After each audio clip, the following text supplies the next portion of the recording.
नमस्कार, clean news UP में आपका स्वागत है और वक्त हो चला है दिन भर की सभी ताज़ा खबरों का। केंद्रीय कर्मचारियों के लिए कल का दिन अहम, डीए की बहाली पर लगेगी कैबिनेट की अंतिम मुहर।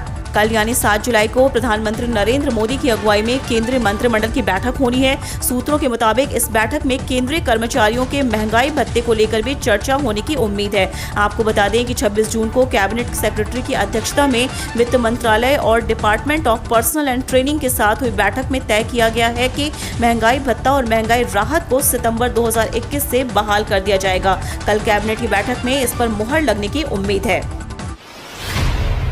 यूपी बोर्ड 10वीं 12वीं के रिजल्ट को लेकर बड़ा अपडेट। 56 लाख बच्चों का रिजल्ट इस तरह होगा जारी। उत्तर प्रदेश माध्यमिक शिक्षा परिषद द्वारा इसी सप्ताह कक्षा 10वीं और 12वीं का रिजल्ट जारी किया जा सकता है। कोविड-19 की दूसरी लहर को देखते हुए परीक्षाएं रद्द कर दी गई थीं। राज्य सरकार की ओर से तय किया गया था कि इस बार मेरिट लिस्ट नहीं जारी किया जाएगा। इसलिए यूपी बोर्ड ने इस साल छात्रों का आकलन करने के लिए एक मूल्यांकन फॉर्मूला तैयार किया था। कक्षा 12वीं के छात्रों का मूल्यांकन उनके कक्षा 10वीं की बोर्ड और प्री बोर्ड परीक्षा रिजल्टों के साथ साथ कक्षा 11वीं के रिजल्टों के आधार पर किया जाएगा। वहीं कक्षा 10वीं की बोर्ड परीक्षा को 50%, 10वीं की प्री बोर्ड को 10% और 11वीं की परीक्षा को 40% वेटेज दिया जाएगा। कक्षा 10वीं के अंकों की गणना के लिए कक्षा 9 और कक्षा 10वीं की प्री बोर्ड परीक्षाओं पर विचार किया जाएगा। यूपीसीईटी के लिए आज आवेदन का आखिरी दिन।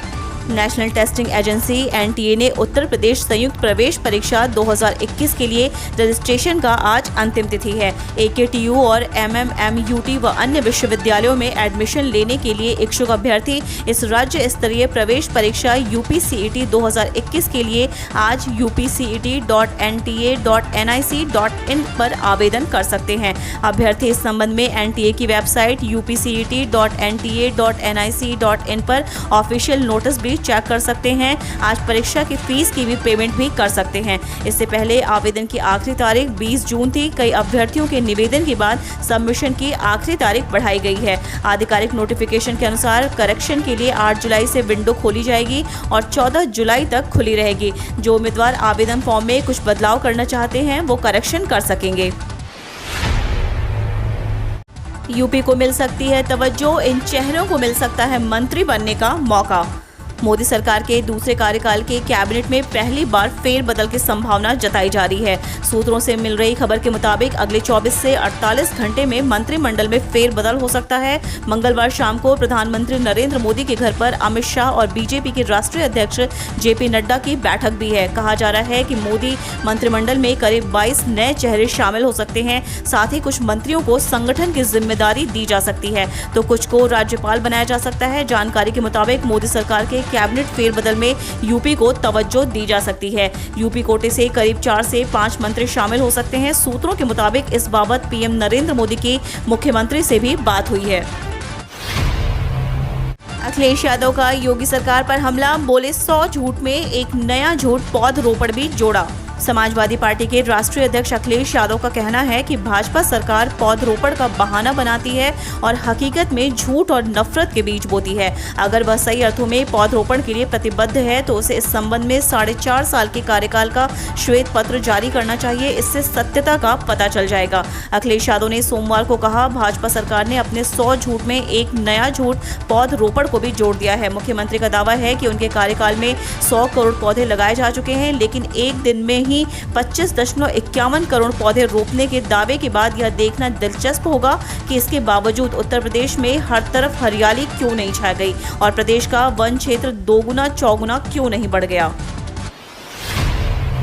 भाजपा आज तय करेगी ब्लॉक प्रमुख प्रत्याशियों के नाम।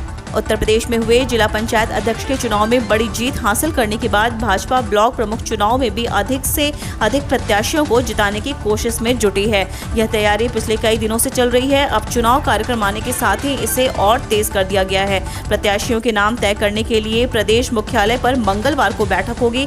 शाम से ही जिलों को प्रत्याशियों के नाम भेजने का काम शुरू हो जाएगा। प्रत्याशियों की घोषणा जिला कमेटी करेगी। राज्य के सभी 826 ब्लॉक में ब्लॉक प्रमुख के लिए पार्टी प्रत्याशी नीचे उतारेगी। पार्टी पदाधिकारियों के मुताबिक जिलों से प्रत्याशियों की संभावित सूची क्षेत्रीय कमेटी के माध्यम से प्रदेश कमेटी के पास आ चुकी है। इस बाबत पूछे जाने पर पार्टी के प्रदेश अध्यक्ष स्वतंत्र देव सिंह ने बताया कि मंगलवार को बैठक कर प्रत्याशियों के नाम तय कर दिए जाएंगे। उन्होंने उम्मीद जताई है कि शाम से जिला कमेटियों के माध्यम से प्रत्याशियों के नाम घोषित होने शुरू हो जाएंगे। उन्होंने दावा किया कि कम से कम 70% ब्लॉक प्रमुख बनाने की कोशिश पार्टी करेगी। 7 दिवसीय दौरे पर चित्रकूट पहुंचे आरएसएस प्रमुख मोहन भागवत। यूपी चुनाव को लेकर होगा मंथन। राष्ट्रीय स्वयंसेवक संघ के सरसंघ चालक मोहन भागवत अपने 7 दिवसीय दौरे पर मंगलवार सुबह संपर्क क्रांति ट्रेन से चित्रकूट पहुंचे। संघ के कार्यकर्ताओं और पदाधिकारी उनका रेलवे स्टेशन पर जोरदार स्वागत किया। इसके बाद वे दीनदयाल शोध संस्थान आरोग्य धाम मध्य प्रदेश के चित्रकूट जिला सतना के लिए रवाना हो गए। वे दीनदयाल शोध संस्थान में संचालित कार्यक्रम में प्रतिभाग करेंगे। इसके साथ ही वहीं पर जगत गुरु रामभद्राचार्य जी तुलसी पीठाधीश्वर आश्रम से मुलाकात करेंगे। इसके बाद वह 13 जुलाई तक पंडित दीनदयाल शोध संस्थान आरोग्य धाम में ही रहेंगे। 8 जुलाई से राष्ट्रीय स्वयंसेवक संघ की होने वाली 5 दिवसीय विश्व स्तरीय बैठक में शामिल होंगे। बताया जा रहा है कि 8 जुलाई को संघ के क्षेत्रीय प्रचारक चित्रकूट पहुंचेंगे और वह 9 जुलाई व 10 जुलाई को होने वाली क्षेत्रीय प्रचारक की बैठक में मोहन भागवत भाग लेंगे। इसके बाद 10 और 11 जुलाई को प्रांतीय प्रचारकों के साथ मोहन भागवत वर्चुअली बैठक लेंगे। इसके बाद 13 जुलाई को शाम 5 बजे दीनदयाल शोध संस्थान आरोग्य धाम से सतना रेलवे स्टेशन के लिए सड़क मार्ग द्वारा रवाना हो जाएंगे। फिलहाल आरएसएस सरसंघ चालक मोहन भागवत को लेकर यूपी एमपी के प्रशासन ने सुरक्षा व्यवस्था का पुख्ता इंतजाम किया है। आरएसएस की होने वाली 5 दिवसीय इस बैठक में यूपी में होने वाले विधानसभा चुनाव को लेकर यूपी की नब्ज टटोली जाएगी। इसके साथ ही सरकार के कामकाज का भी आकलन किया जाए।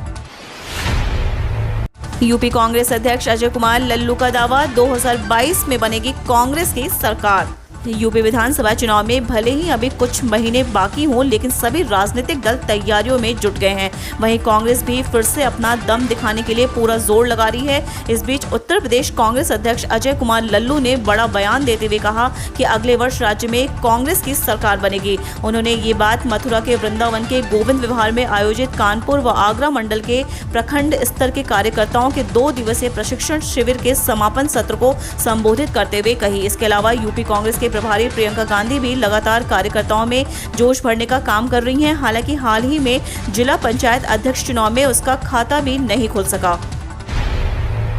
6 लेन का होगा गंगा एक्सप्रेसवे, 120 की रफ्तार से दौड़ेंगी गाड़ियां। गंगा एक्सप्रेसवे परियोजना के सचिव समिति की बैठक में एक्सप्रेसवे योजना का प्रस्तुतिकरण किया गया, जिसमें एक्सप्रेसवे को 6 लेन बनाने के साथ ही इसकी डिजाइन स्पीड 120 किलोमीटर प्रति घंटे प्रस्तावित की गई है। यह एक्सप्रेसवे राज्य के 12 जिलों के 519 ग्रामों से होकर गुजरेगा। इस एक्सप्रेसवे पर 9 जन सुविधा परिसर भी बनाए जाएंगे। मुख्य सचिव राजेंद्र कुमार तिवारी की अध्यक्षता में परियोजना का प्रस्तुतिकरण किया गया। मुख्य सचिव ने परियोजना को समय से पूरा करने के सभी जरूरी कदम उठाने के निर्देश दिए। कई जिलों में आज करवट बदलेगा मौसम। वेस्ट यूपी में 48 घंटे बाद मेहरबान होंगे बादल। उत्तर प्रदेश समेत पूरे उत्तर भारत में गर्मी का कहर जारी है। गर्मी और उमस से बेहाल लोगों को बारिश की राहत मिलने की उम्मीद बंधी है। मौसम विभाग के अनुसार यूपी के कई जिलों में मंगलवार की शाम या रात से मौसम करवट बदल सकता है। वहीं वेस्ट यूपी के लोगों को 2 दिन बाद गर्मी को राहत नसीब हो सकती है। राजधानी लखनऊ और आसपास के कई इलाकों में कई दिनों से सिर्फ छिटपुट बारिश ही हो रही है। इससे हवा में नमी अधिकतम पैमाने पर बनी हुई है, जिससे उमस महसूस हो रही है। सोमवार को भी राजधानी के लोग उमस से बेहाल रहे। अधिकतम तापमान सामान्य से 3.9 डिग्री अधिक 39.0 दर्ज किया गया। न्यूनतम तापमान 27.5 डिग्री सेल्सियस रहा। यह सामान्य से 1.2 डिग्री अधिक रहा। वहीं मंगलवार को बादलों की आवाजाही रहेगी। मौसम विभाग के अनुसार बुधवार से अगले 2 दिन तक रुक रुक कर बारिश का पूर्वानुमान है।